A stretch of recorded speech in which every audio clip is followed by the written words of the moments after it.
Pitipiw-piw, wiwiw. Unsa gyud problema nato mga busing nga ang mga manok usahay dili man gyud kabalo, dili man gyud makasamad bisan pag multiple na ang ilang siyapol, ang ilang bunal sa kalaban, pero walay halos dili makasamad or wala gyud samad. Usahay mga kudlitra ang patama sa kalaban. Unsa ba gyud ang problema? Ang pagkataon nato sa tari o ang pag-deliver sa manok sa bunal dito sa iyang kalaban.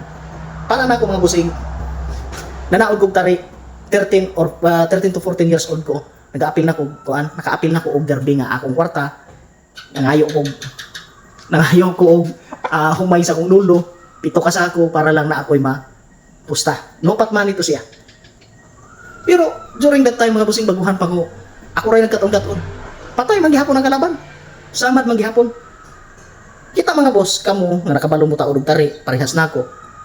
Bisan na dili man gid ingon nga parehas ta og kung magtaod tag tari sa usa ka manok, dili man gid ingon nga parehas na tanan, naamuligas ang ginagamay. So, kana mga bossing, mao nay basihan nga dili gyud parehas ang atong tari, atong tinarian. Pero parehas makapatay sa kalaban, parehas mo pasamad.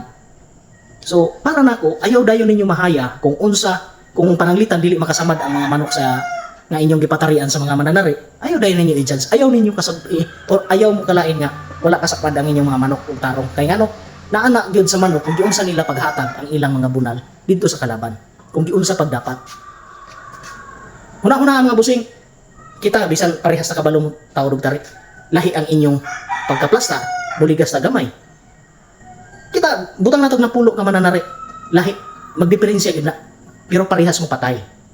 Ang sa Indonesia mga boss, lahi ang ilang tari, pero sa Dominican Republic lahi pud ang ilang plastada sa ilang pagtaod tari, pero mo patay gihapon. Sa Cambodia, ang ilang tari gani dito mga boss, lingin, pero ang tumoy hait, maura na siya. Pero naagihapon mga fast skill nila dito. So, mauna mga boss nga ako mo ingog ko nga ang problema na gid sa ano. Karon gani halos wala na ko nagatari kay wala naman ko kaayo nagadtog sa bungan. Ang ako na ko'y gitudlo-tudluan kabalo na to siya daan mo tari, pero ako siyang gi-enhance na ko. Kung unsaon madali o nya dili dayon mo king ang manok.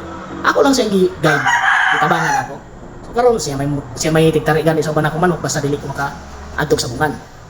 So, nisalig ko na mga boss. Kaya para sa ako basta mo tungtong og mao nang alas 12.